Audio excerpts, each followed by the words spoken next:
Dear student, बहुत स्वागत आपका न्यू आकार में। अभी तक हम लोगों ने एक एक करके जैसे जैसे दिन बीतता जा रहा है तैसे तैसे कुछ मिनट का वीडियो रोज़ के रोज़ आपको मिल रहे हैं। दरअसल हमारे पास समय पर्याप्त है और हम चाहते हैं एक एक चीज़ आपको खूब अच्छे से समझ में आ जाए।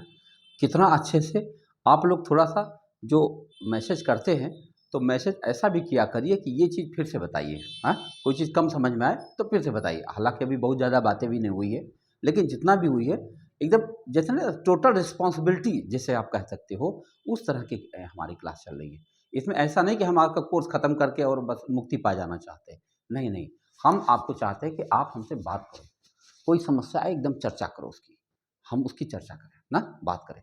अभी तक जो हम लोगों ने बात कर रखी है उसके बाद आगे बढ़ते हैं। तो आगे बढ़ेंगे तो सबसे पहले हम आप क्या पढ़ेंगे, आज इकाई अंक पढ़ेंगे। इकाई अंक क्या होता है, देखो इकाई अंक ज्ञात करो। इकाई अंक कैसे ज्ञात होता है, यानी फाइंड द यूनिट डिजिट। तो यूनिट डिजिट का मतलब हुआ एक कैलकुलेशन होगा, उस कैलकुलेशन में आपको यह बताना होगा कि अगर ये कैलकुलेशन होता जाए होता जाए होता जाए तो इसका इकाई अंक क्या होगा। जैसे एग्जांपल देता हूं तो ज़्यादा समझ पाएंगे आप। जैसे एक प्रश्न मैं लेता हूं, 38, 59, 63, 44, 87, 59। ये कहा जा रहा है कि मान लो इतनी संख्याओं का आपस में मल्टीप्लाई करें, गुणा कर दें, तो जो उत्तर प्राप्त होगा उसका इकाई अंक क्या होगा। देखने में लग रहा है कि गजब बात है यार, कौन इंसान गुणा कर पाएगा, हम तो खुद ही नहीं कर पाएंगे गुणा, इतना बड़ा गुणा मेरे बस की बात है नहीं।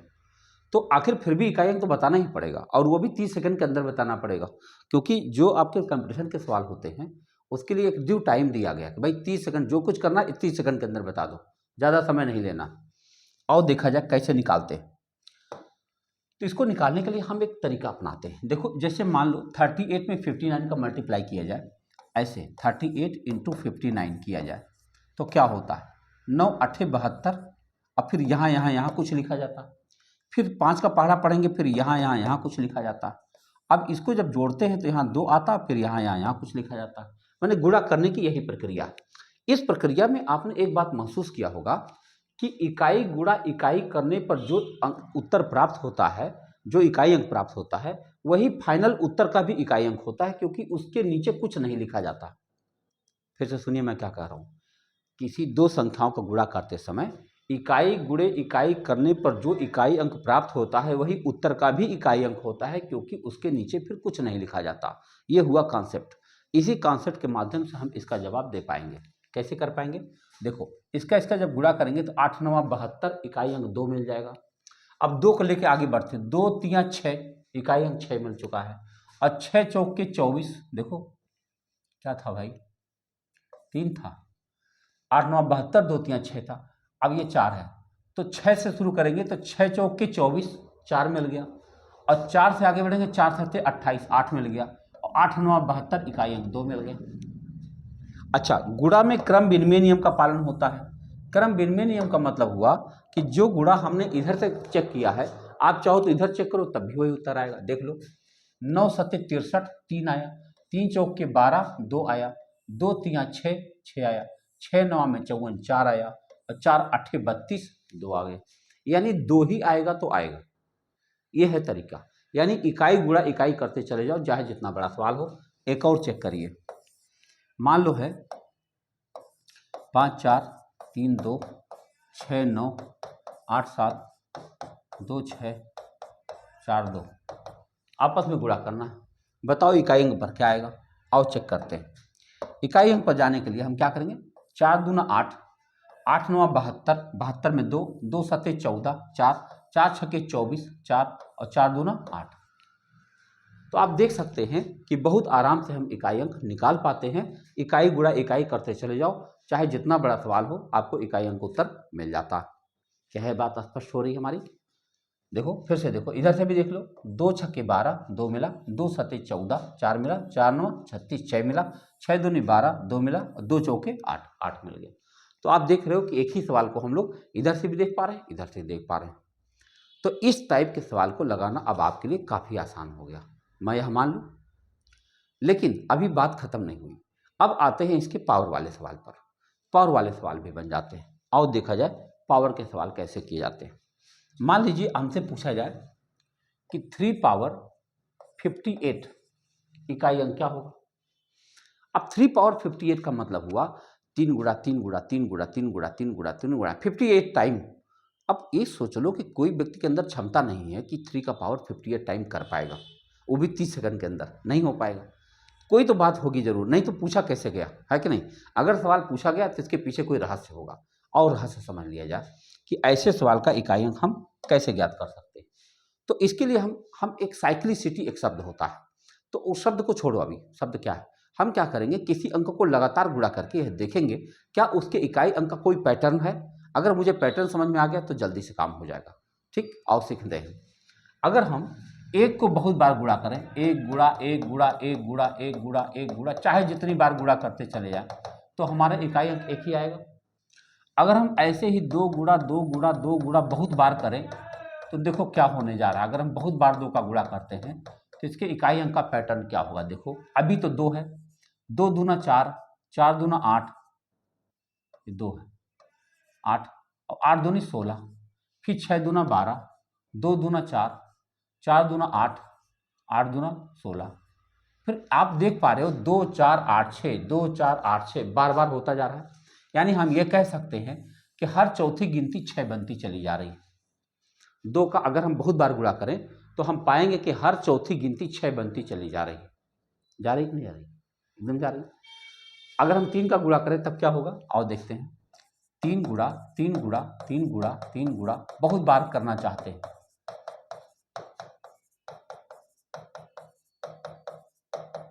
मैं बताऊं आपके आसपास या कोई गांव में या कहीं पर भी कोई ऐसा व्यक्ति हो जिसको कोई ये कह चुका हो कि अब इसको गणित नहीं आ सकती है, कृपया मेरा वीडियो भेजिए, अब बात कराइए।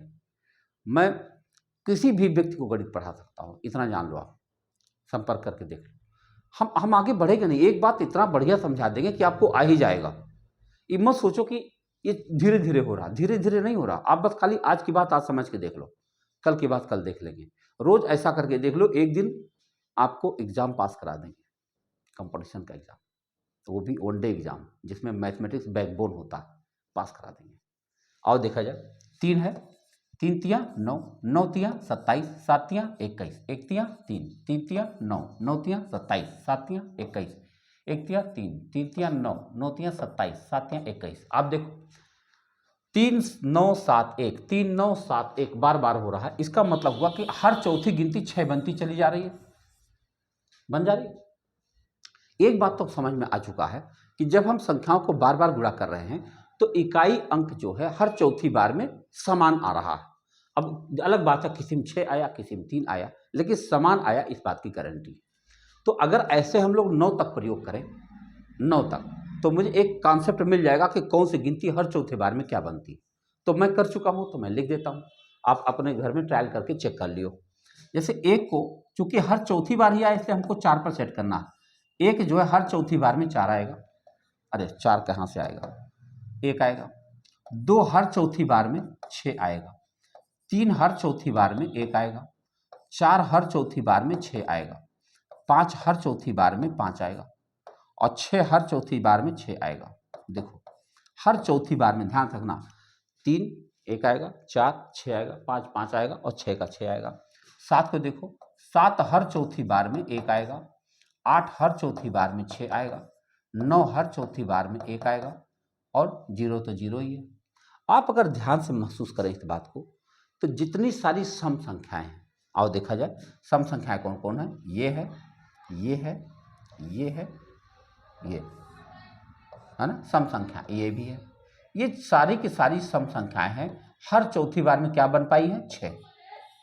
देख लो जितनी सम संख्याएं हमारे पास 2 4 6 8, चारों सम संख्याएं, और चारों हर चौथी बार में 6 आ रही है।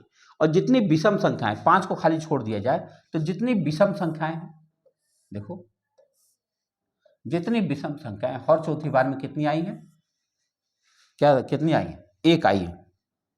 देखो हर चौथी बार में कितनी आई है, 1 आई है। यानी अब आपको याद होना चाहिए कि जो सम संख्याएं होती हैं हर चौथी बार में 6 बन जाती हैं और जो विषम संख्याएं होती हैं हर चौथी बार में 1 बन जाती हैं। केवल 5 ही विषम संख्या जो हर चौथी बार भी कहे चाहे हर बार 5 ही आएगा। क्या यह बात याद हो पाया? फिर से सुनो, कोई सम संख्या अगर है तो हर चौथी बार उसे 6 बनना है और कोई विषम संख्या है तो हर चौथी बार में उसे 1 बनना है और 1 बनेगा, केवल 5 ही है जो 5 बनेगा। इसके अलावा 4 गिनतियां और इसी में से हैं जो एक जैसा व्यवहार रखती हैं, उनका नाम है कौन कौन? 0, 1, 5 और 6। ये 4 गिनती ऐसी है कि इनको चाहे जितनी बार गुणा करो वही रहेंगी। 0 गुणा 0 गुणा 0 गुणा 0 गुणा करके देख लो हमेशा 0 रहेगा। 1 गुणा 1 गुणा 1 गुणा 1 गुणा करके देख लो हमेशा 1 आएगा।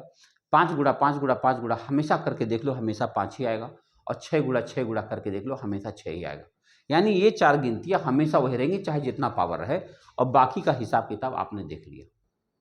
अब अगर यह बात आपको समझ में आ गई, इतना बड़ा इसका सॉफ्टवेयर हो गया समझ लो आप।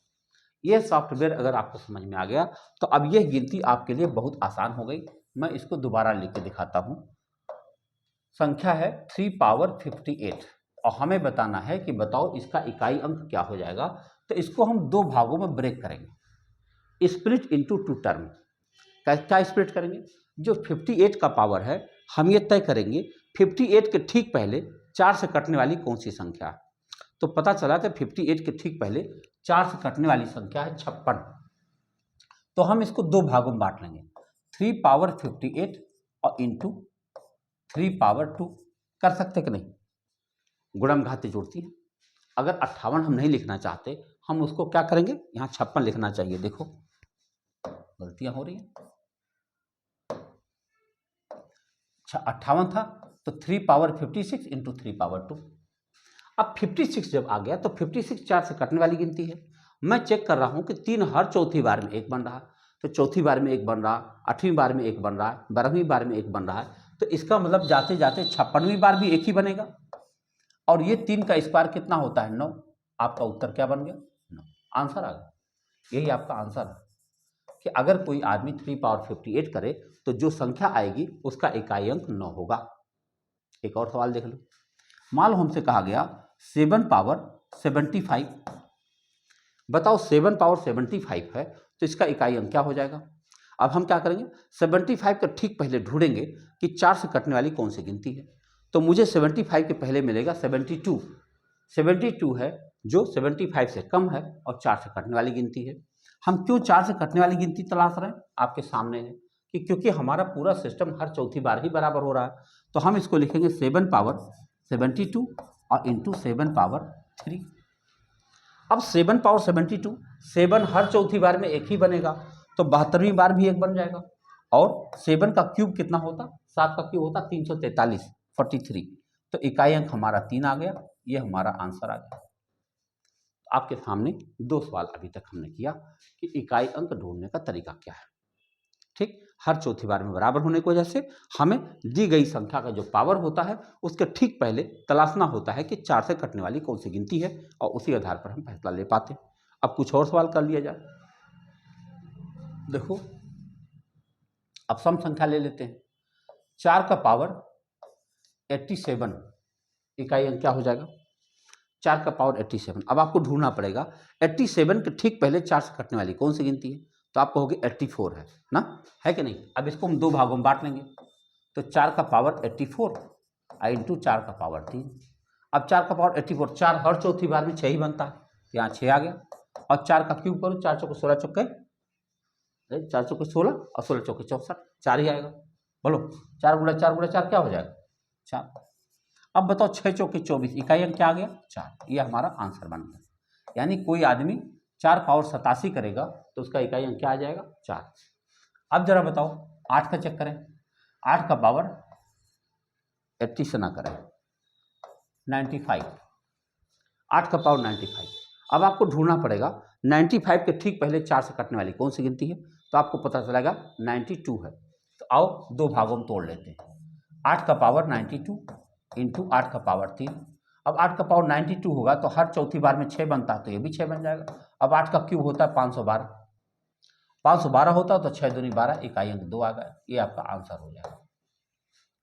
सोचो कितना आसान है भाई। अब एक और देखो थोड़ा बड़ा सवाल लेता हूं।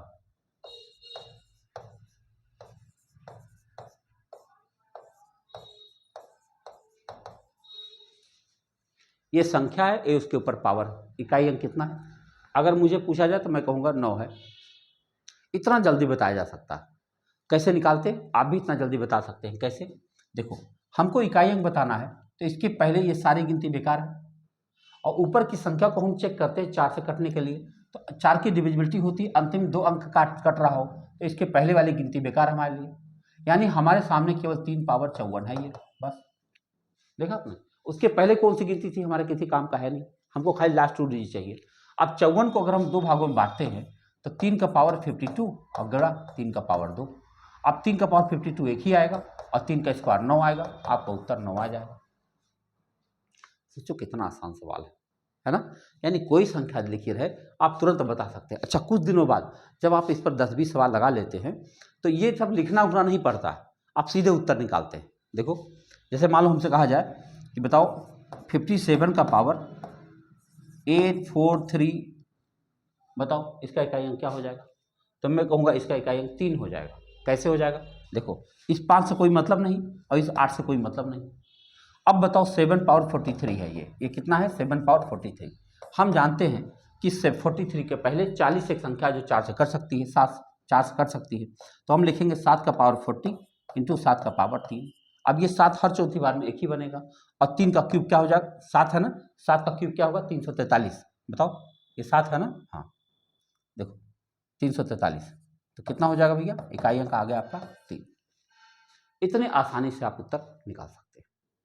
तो मेरे ख्याल से यह बात आपको समझ में आ रही होगी। इस तरह का सवाल जब आपको मिल जाए तो आपको, अच्छा देखो, कुछ बच्चे घबराए रहते हैं, मैं आपको बताऊं, कहते फैक्टोरियल का बता दो। फैक्टोरियल देखो, जैसे कह दिया कि 3 पावर 10 फैक्टोरियल, इकाई अंक क्या होगा? आप कह दो 3, 1 होगा, बस। क्या होगा भाई? 10 फैक्टोरियल ऐसी बड़ी संख्या है, वो 4 से कट जाती है, और अगर ये पूरा पावर ही 4 से कट जा रहा है तो इकाई अंक 1 आ जाएगा, बात खत्म। आप समझ पा रहे हैं? 4 फैक्टोरियल के पावर चाहे जितना बड़ी संख्या ले लो, सबका इकाई अंक वही आएगा, और आपका उत्तर आ गया। ऐसे हमसे कहा जाए 7 का पावर 95 फैक्टोरियल, इकाई अंक क्या होगा? हम कहेंगे 1 आएगा। काहे? 95 फैक्टोरियल जो है ये 4 से कटने वाली गिनती है, और जब 4 से कट रहा है तो इकाई अंक 1 आएगा। मतलब सोच सकते हो आप, सवाल देखो और उत्तर आ जाए, यही तो चाहिए ना। घड़ी का तकाजा यही है कि आपको इसमें बहुत समय ना देना पड़े और आसानी से आ जाए तो काम सही हो जाए। अब इस पर अब आप सवाल लगाएंगे तो कुछ प्रॉब्लम आ सकती है, जो आपके घर में किताब होगी, और प्रॉब्लम आएगी तो उसको पूछना चाहिए कि नहीं। अब चूंकि हम अपनी क्लास पढ़ाते जा रहे हैं, इसीलिए हमने एक बैच बनाया जिसके बारे में हमने चर्चा पहले भी कर दिया, फिर कर देता हूँ। बीच बीच में इसलिए कर रहा हूँ कि अभी 20 तारीख आ रही है, अभी आज हमारे पास 11 तारीख है, तो 20 तारीख आ रही है, 20 तारीख को हमारा बैच शुरू हो जाएगा, जिसके अंदर हम आपसे पूछेंगे कि बताओ आज आपने इतना सवाल लगाया, 20 सवाल लगाया, तो 20 में से कितनी प्रॉब्लम आपको आई? जितनी प्रॉब्लम आई हमारे दिए गए नंबर पर भेज दो। तो वो जो फंडामेंटल बैच है उसके बारे में हम बीच बीच में बताते रहते हैं, बोर मत होइएगा, बताना हमारे लिए ज़रूरी है। फंडामेंटल नाम क्यों रखा गया?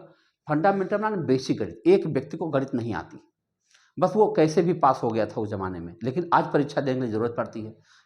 पेट नहीं निकल रहा मेरे भाई, कई लोगों का टेट सी आज देख लो बिहार में कितने लोग नौकरी पा गए, बेसिक गणित नहीं आ रही है। बेसिक गणित अब कितने जल्दी जल्दी लोग पढ़ा रहे हैं, यूट्यूब पर आप देख ही लो, तो कितने जल्दी से नहीं तैयार हो पाएगा। एक बार आप ठीक से समय दे देंगे ना, मुश्किल से हम 100 घंटे चाहिए हमको, 100 घंटा माने होता 90 दिन, अरे वही जी 100 दिन, तो हम संडे वनडे मिला के और पहले ही करवा देंगे, उतने दिन के अंदर ही आपकी गणित तैयार हो जाए। अब आपको जितने इस तरह के सवाल है कभी पूछना नहीं पड़ेगा, और इतना कम फीस में हमने करवा दिया, केवल 999 रुपया, बस केवल 999 रुपया वन टाइम फीस है, इसमें दोबारा कुछ नहीं लेना देना है, और इसी में आपकी पूरी गणित आपके पास पहुंच गई। और आपको जब कोई जो है इसके बारे में कोई क्वेरी करनी है आपको, तो इस पर आप बात कर सकते हैं, 9450 62 20 17, इस पर आप मैसेज कर दीजिए कि हम जुड़ना चाहते हैं, बात खत्म। जुड़ना चाहते फीस जमा करिए, जुड़ जाइए, सीधे जुड़ जाएंगे। 20 तारीख के बैच शुरू हो गई, और उसके अंदर से अब बात करना शुरू करेंगे। हम जूम पर क्लासेस ले सकते हैं, जूम पर, समझ रहे हो आप? जूम का मतलब हम आपके लिए जब हम क्लास लेंगे तो उसके लिए हमारे लिए ये निर्धारित थोड़ी नहीं करना है कि हमको यूट्यूब पर ही बनाना है, नहीं, कोई ज़रूरी नहीं है। जहाँ से आप समझ पाओगे वहाँ से बनाना, वो तो जितने लोग रहेंगे सबसे बात करके, तो अब चाहे गूगल मीट पर बात हो गई, तो सब लोग हमारे सामने खड़े हैं और हम यहीं बोर्ड पर खड़े हो गए। अब बोर्ड पर आपके सवाल आ गए, है ना। सवाल आने की व्यवस्था बहुत बढ़िया होती है, ये तो स्मार्ट बोर्ड आप जान ही रहे हो कि जब आप सवाल भेजेंगे तो इसी के अंदर सेव हो जाएगा, वो सवाल आपके सामने यहाँ आ जाएगा। तो जो आपकी प्रॉब्लम है, सोचो आप चाहे जहाँ बैठे हो, भारत में नहीं दुनिया में कहीं बैठे हो, आपको वहाँ कोई सवाल फंसा, आपने वो सवाल हमको इस नंबर पे भेज दिया और हम अगले वीडियो में लेकर आ गए आपके सामने। तो इससे क्या होगा कि आपको अपना सवाल समझ में आ गया कि हाँ यार, अब हमने 20 सवाल लगाया था, 20 में से मेरे 6 प्रॉब्लम थे, 6 हल हो गए, अब हमारा ये 20 खत्म, अगले 20 पर काम करते हैं। धीरे धीरे हम आपको ढेर सारे सवाल करवा ले जाएंगे, और जब आपके अपने हाथ से सवाल शुरू हो जाएगा, वैसे वीडियो में क्या होता है कि वीडियो देखते जाओ, मास्टर पढ़ा रहा है, बहुत बढ़िया लग रहा है, बहुत बढ़िया लग रहा है, लेकिन जब तक आप अपने हाथ से नहीं लगाओगे तब तक गणित कहाँ से हो जाएगी। यही प्रॉब्लम है कि जिससे ऑनलाइन की गड़बड़ा रहे, ऑनलाइन जो है बच्चों से बात नहीं कर पा रहा। तो मैंने कोशिश किया है कि अब हम आपसे बात करके ना आपके सवालों के साथ शुरू करेंगे। ऐसा नहीं कि हम जो कह रहे हैं वही सही है, आपकी आप जैसे मान लो आप एसएससी की तैयारी करो, आपको लगा कि ये सवाल आजकल एसएससी में आ रहे हैं, इसके सवाल बनाइए, तो इतने सवाल आपने भेज दिया और उसको लेके हम चले आपके सामने, मज़ेदार, सब हल के हल हो गया ना। जैसे अभी मैंने आप इकाई अंक देख लिया, अब इकाई अंक लगाओगे, कोई सवाल हो सकता है ऐसा सवाल आपके किताब में दिया हो जो हमने अभी तक ना बताया, अब वो सवाल आपने भेज दिया, हम लेके चले आए, समझा दिया, बात की बात हो गई। तो इससे क्या हुआ, 2-3 महीने 4 महीने क्लास चलेगी, और 2-3-4 महीने के अंदर मैं पूरा विश्वास दिलाता हूँ कि मैं गणित समझा ले जाऊँगा। आपका लेवल कुछ भी हो, फर्क नहीं पड़ता, क्योंकि जब मैं हर बात बताऊँगा कैसे कैसे भूल जाएंगे। ठीक है, चलिए अब अगले मुद्दे पर चर्चा करता हूँ। अगला मुद्दा है हमारे पास समांतर श्रेणी। ये क्या होता है, आओ दिखाएं। चैप्टर का नाम है समांतर श्रेणी।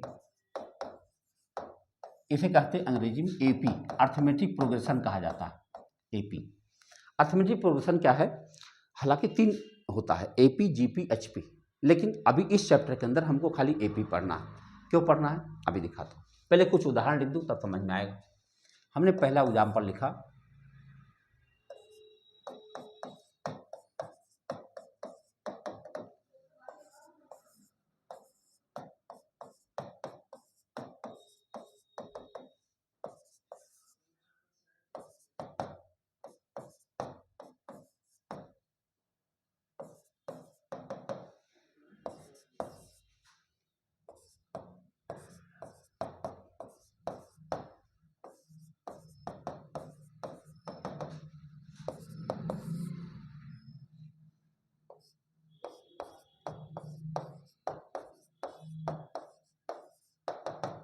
हमने 5 एग्जाम्पल लिख दिया। अब इसको मैं एपी कह रहा हूँ, क्यों कह रहा हूँ एपी, आप देख लो। समांतर, हिंदी में लिखा है समांतर, समांतर को संधि विच्छेद करो, समान अंतर। ये जो सीरीज जा रहा है, देखो 7 और 10 के बीच जितना अंतर है, उतना ही 10 और 13 के बीच में भी, उतना ही 13 और 16 के बीच में भी। एक अंतर अगर हमें यहाँ मिल गया तो वही अंतर सबके अंदर पाया जाएगा। समान अंतर है इसलिए समांतर है। पढ़ना जरूरी क्यों है, आप जरा बताओ। जो हमारे नेचुरल नंबर है, प्राकृतिक संख्याएं कौन है, 1, 2, 3, 4। अच्छा बताओ, क्या ये समांतर श्रेणी में लिखी गई कि नहीं, +1 करते हुए लिखी गई।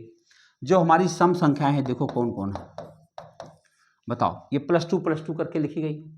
जो हमारी विषम संख्याएं हैं, बताओ क्या है, क्या ये +2 करके बनाई गई है। जितने हम पहाड़ा जानते हैं, देखो एक पहाड़ा मैंने यहाँ लिखा भी है, 12, 24, 36, 48, जितना हम पहाड़ा जानते हैं सारे के सारे एपी में लिखे गए। अब आप बताओ, जब ये सारी चीज़ें एपी में लिखी गई हैं तो एपी क्या है ये पता तो होना चाहिए। अब समझा जाए एपी क्या होता। तो जब आप इतना जान जाते हैं तो अब हम यहाँ सीखते हैं कि आखिर अगर हम एपी जान गए तो इसमें हमको करना क्या पड़ेगा ना। तो 2 बातें इसमें करना पड़ता है। एक तो n वां पद ज्ञात करना पड़ता है, यानी यही सीरीज अगर जा रही है तो आगे कहाँ तक जाएगी, n वां पद कौन होगा वो पता चल जाएगा, और n पदों का योग क्या होगा ये पता चल जाएगा। तो आओ देखते हैं। हम सबसे पहले ज्ञात करेंगे n वां पद। n वां पद ज्ञात करना है, अंग्रेजी में कहें तो nth term, find the nth term. इसके लिए एक फार्मूला बना हुआ है, फार्मूला है Tn बराबर a plus n-1 into D, ये है फार्मूला।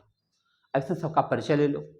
Tn क्या है, Tn माने होता है अंतिम पद, अंतिम पद माने होता है लास्ट टर्म। a क्या है, पहला पद, पहला पद। n क्या है, पदों की संख्या, पदों की संख्या, और डी क्या है, सर्वांतर। सर्वांतर क्या होता है, कॉमन डिफरेंस, और इसको आप कह सकते हो दूसरा में से पहला घटाओ, दूसरा माइनस पहला, पता चल जाएगा।